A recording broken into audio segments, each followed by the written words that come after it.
پیارے بچوں، ماہی اردو چینل میں آپ سبھی کا تہہ دل سے استقبال ہے۔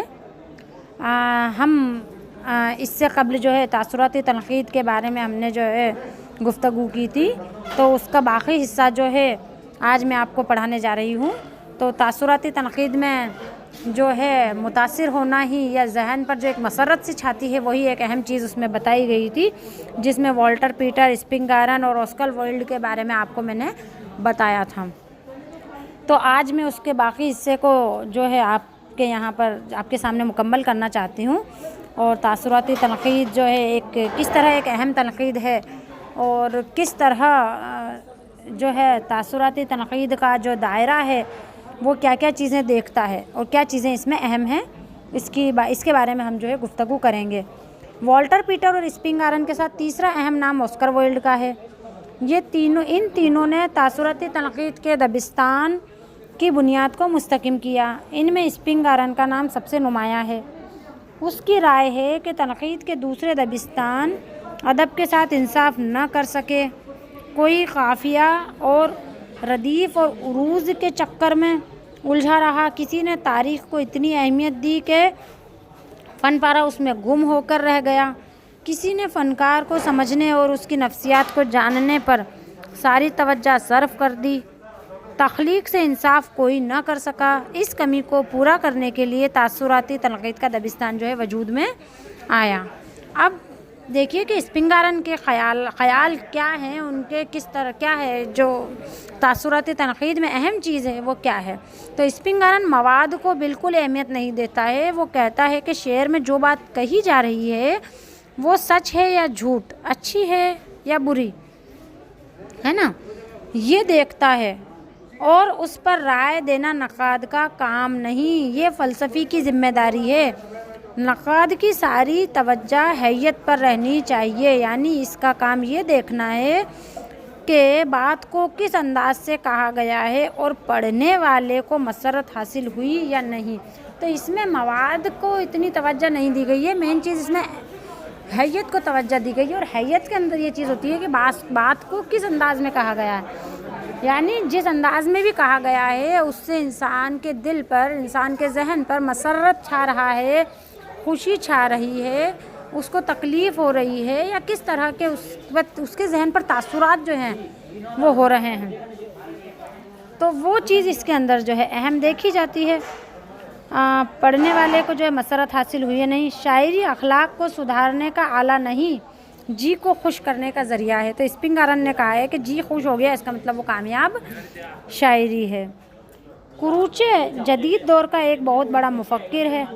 وہ کہتا ہے کہ کسی فن پارے کا تجزیہ کرنا ممکن نہیں، اسے ٹکڑوں میں بانٹ کر نہیں دیکھا جا سکتا، اس کے نزدیک ایسا کرنا ایک احمقانہ حرکت ہے۔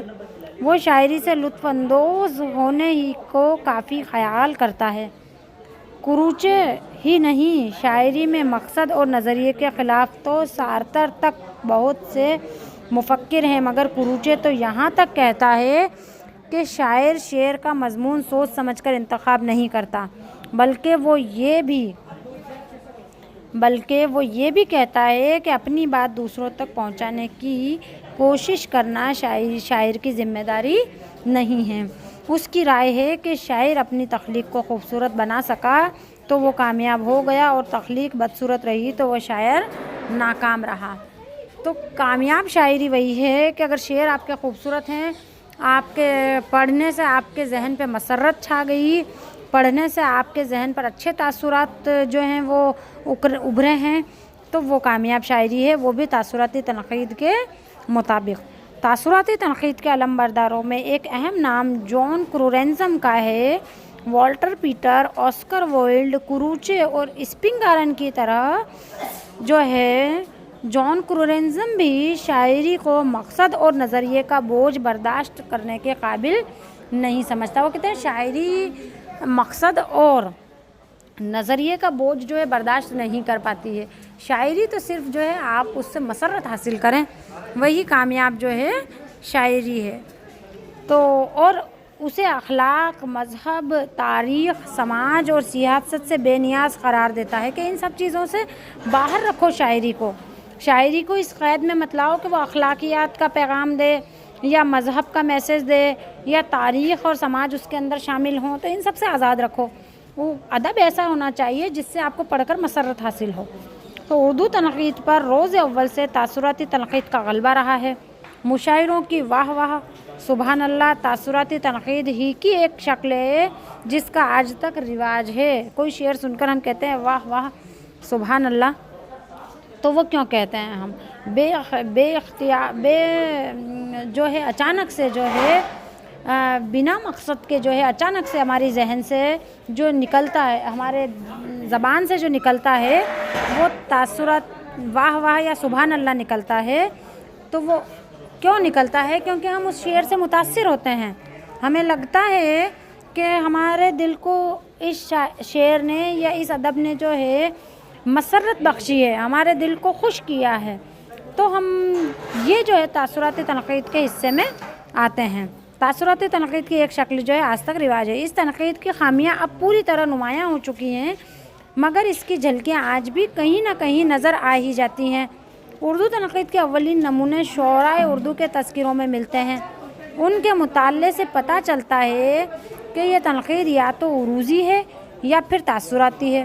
تذکروں میں بھی ہوتی تھی نا یہ چیز کہ شعراء کا کلام بھی دیا جاتا تھا، ہے نا، اس کی حیات کے بارے میں تھوڑا سا لکھا جاتا تھا، اور اس کے بعد اس پر مختصر سی تنقیدی رائے بھی دی جاتی تھی، ہے نا۔ تو تذکروں کے بعد جن نقادوں نے تاثراتی تنقید کو اپنایا ان میں اہم ہیں محمد حسین آزاد، شبلی، مہدی افادی، عبد الرحمن بجنوری، نیاز فتح پوری، فراق گورکھپوری، محمد حسن عسکری، رشید احمد صدیقی اور خورشید الاسلام۔ یہ اہم نام ہیں جو تاثراتی نقاد ہیں۔ ان میں سے بعض کلیتاً تاثراتی نقاد ہیں، ہے نا۔ اس میں خصوصیات ملتی ہے، کہنے کا مطلب یہ ہے کہ مکمل طور سے تو یہ نہیں کہہ رہے ہیں، لیکن ملتی ہے تاثرات ان میں دیکھنے کو، اور بعض کے یہاں کہیں کہیں تاثراتی تنقید کے نمونے ہمیں مل جاتے ہیں۔ تو بچوں آج کے لیے اس لیکچر میں اتنا ہی کافی ہے۔ اگلی کلاس میں ہم تاثراتی تنقید کا باقی حصہ جو ہے وہ مکمل کریں گے۔ آپ جو ہے اس میں 10 جو ہیں معروضی سوالات اور ان کے جوابات مجھے لکھ کر دیں گے، اور تاثراتی تنقید پر ایک 250 الفاظ میں ہے نا ایک نوٹ جو ہے مجھے لکھ کر بھیجیں گے۔